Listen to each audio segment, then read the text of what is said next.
Pour ne rater aucune de nos vidéos, n'oubliez pas de vous abonner et d'activer la cloche. Bonjour Monsieur le ministre Amadou Coulibaly, ministre de la Communication. J'aurais voulu m'éviter un tel exercice, mais il y a des moments de la vie, garder le silence n'est pas bon. Ce matin, j'ai reçu par WhatsApp un message d'un de mes amis qui m'a envoyé une nouvelle vidéo. Nous allons écouter ensemble ce que vous avez dit. J'ai assisté à une mise en scène pathétique et des plus ridicules où, actualité faisant, on a réuni un parterre de personnes dont la maman d'un influenceur, un avocat et la femme de l'ancien chef d'État, Laurent Gbagbo, avec pour idée de faire passer le régime pour un régime dictatorial, un régime policier. Pour ceux qui ne connaissent pas hier, quand ils entendent ça, ils peuvent dire « Ah oui, c'est vrai, parce qu'il y a des gens qui sont en prison. » Mais je vais couper là, parce que c'est la seule partie qui me concerne. Les autres parties, vous parlez plutôt de la gouvernance du président Laurent Gbagbo. Mais le RDR aussi faisait partie du gouvernement du président Laurent Gbagbo. Je ne viendrai pas répondre le président Laurent Gbagbo, parce que ce n'est pas mon rôle de répondre pour lui. Il est un homme politique, il a été président de la République de Côte d'Ivoire. Il répondra et je sais qu'il pourra répondre.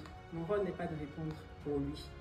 Monsieur le ministre, je pense que vous m'aviez répondu et c'est à votre nom propre que vous m'avez répondu. Vous n'avez pas répondu en tant que porte-parole du gouvernement. Parce que si c'est en tant que porte-parole du gouvernement du président Alassane Ouattara, certaines personnes bien informées vous auraient dit de ne pas me répondre sur ce sujet précis d'emprisonnement. Pourquoi je le dis? Vous n'êtes peut-être pas au courant de beaucoup de choses, même si vous faites partie du RDR. Je vais vous raconter une histoire. En 1999, je ne sais pas si vous vous en souvenez, quand ils sont venus arrêter les militants du RDR d'alors, les militaires étaient venus justement au siège du RDR à la rue de Pic.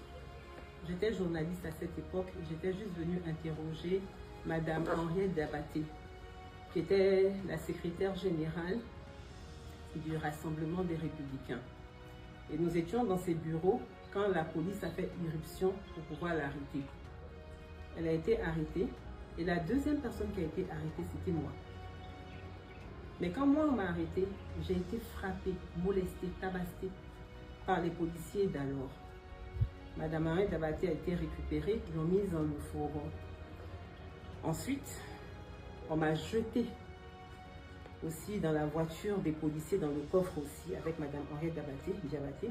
Et la troisième personne qui a été arrêtée, c'était le ministre Amadou Coulibaly, paix à son âme. Nous étions trois à avoir été arrêtés. Mais je tiens à faire une précision importante. Je n'étais pas militante du RDR, je ne suis pas militante du RDR, et je ne pense pas être un jour aussi militante du RDR. Mon père m'a transmis deux choses. Mon amour pour l'Africa Sport National et mon amour pour le PDCI. Mon père est un militant du PDCI RDA. Donc, à cette époque-là, j'étais donc militante du PDCI RDA, même si je n'avais pas ma carte du PDCI RDA, j'avais de la sympathie pour ce parti politique. Et donc, on était trois, ils nous ont déportés jusqu'à l'école de police. Arrivé à l'école de police, mes patrons d'alors d'Africa numéro 1 ont commencé à appeler le ministre de la Communication, qui était Madame Danielle Boni-Clary, qui dit qu'ils ne comprennent pas pourquoi on peut arrêter une journaliste. Donc j'étais avec Madame Henriette Dabaté. Après les interventions, j'ai pu sortir, mais avant de sortir de l'école de police, tous les autres militants du RDR, qu'on a considérés comme des prisonniers du président Henri Konan Bédié, s'étaient constitués eux-mêmes prisonniers. Ils n'avaient pas été arrêtés. Les trois personnes qui ont été arrêtées au siège à la rue de Pic, c'était donc Henriette Dabaté en première position, en deuxième position c'était moi, et en troisième position Amadou Coulibaly. Arrivé à l'école de police, je suis restée quelques heures, mais après des interventions, j'ai pu sortir de l'école de police. Mais avant de sortir de l'école de police, comme j'étais journaliste et que j'avais pu être en contact avec la ministre Henriette Diabaté, elle m'a demandé de faire un certain nombre de choses pour elle. Moi, quand je fais quelque chose pour quelqu'un, je n'en parle pas. Parce que quand tu es éduqué, que tu fais quelque chose, tu dis pas j'ai fait ça, j'ai fait ça, j'ai fait ça. C'est à la personne de parler. À cette époque, je devais avoir 24 ans, 25 ans.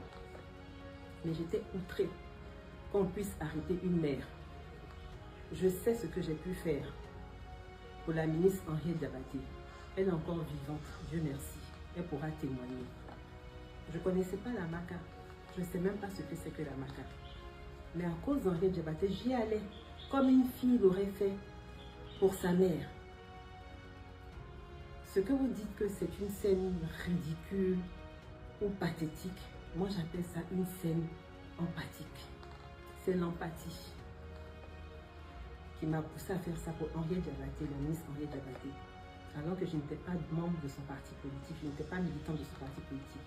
J'étais la fille d'un militant du PDCI RDA.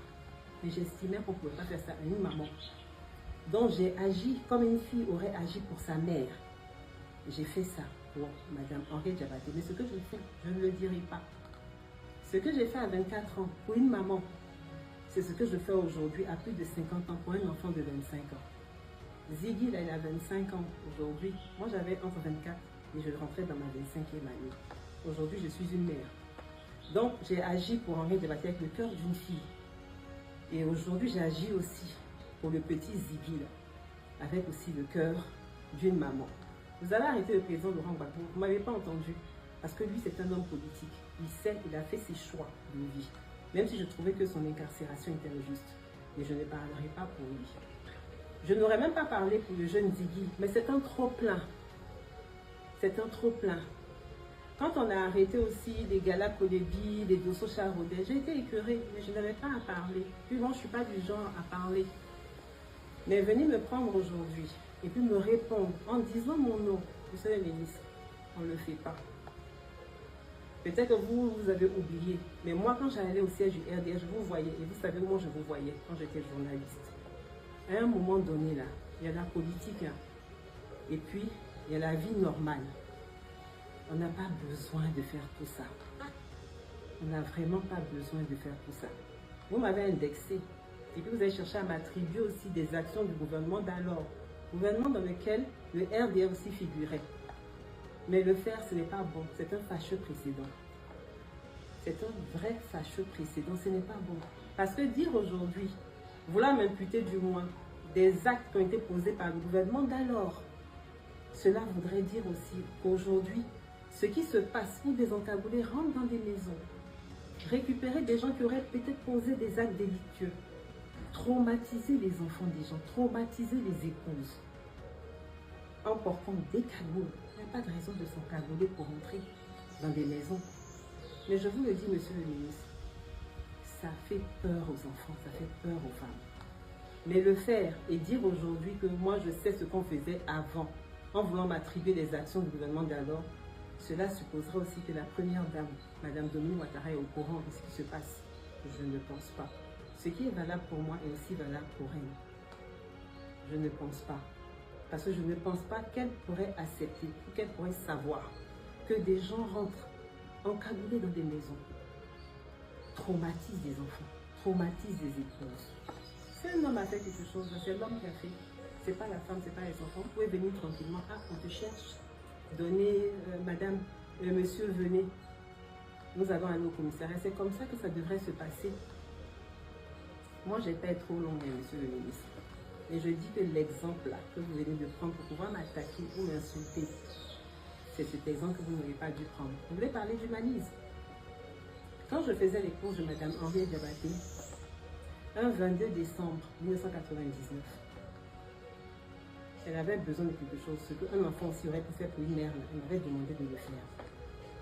Mais elle m'a demandé de la rejoindre à la PISAM. J'étais étonnée, je me disais pourquoi c'est à la PISAM que je dois la rejoindre, alors que en principe elle est à la MACA. J'arrive à la PISAM, je la vois entre le 22 et le 23 décembre. Elle était avec Feu Amadou Gon-Coulibaly, il y avait aussi le ministre Amon Kano, et il y avait une autre personne dont je tairai le nom. Parce que cette personne ne fait pas de politique. puis je lui ai dit, ah, la tantille, tu fais quoi ici à la PISAM? T'es pas malade? Parce que moi j'étais inquiète en venant à la PISAM. Elle m'a dit, non, je suis pas malade. Mais le président Henri Konan Bézier m'a dit que ma soeur, je ne peux pas te laisser en prison pendant les fêtes de Noël. Donc je vais vous envoyer à la PISAM pour que vous puissiez rejoindre vos familles et puis vous allez fêter quand même Noël à la PISAM. Elle était dans une suite. Henri Konan Bézier. Il avait mis Amadou, Henri Diabaté, d'autres personnes en prison. Mais il s'est souvenu qu'elle était sa sœur. Et il l'a fait sortir discrètement pour qu'elle puisse rejoindre ses enfants. Et pendant qu'on était justement à la PISAM, dans cette suite-là de la PISAM, j'ai commencé à entendre des coups, je pensais que c'était des coups de pétard. Et puis j'ai dit, ah, c'est Banger. L'un d'entre eux m'a dit, c'est pas Banger, c'est des coups de feu, des coups de fusil. Et la personne a dit à la ministre Henriette Diabaté, nous allons vous ramener à la MACA. Monsieur le ministre, la suite de l'histoire, ça dépend de vous. Quand on est auprès d'un chef d'État, un monsieur qui a dirigé la Côte d'Ivoire, on se doit d'être profonde. C'est pour ça que je garde le silence, je ne parle pas. Et je ne parle pas parce que quand je commence à parler, je suis sans filtre. Mais le reste de l'histoire, ça dépend de vous. Je vous remercie et je vous souhaite une excellente journée. Merci.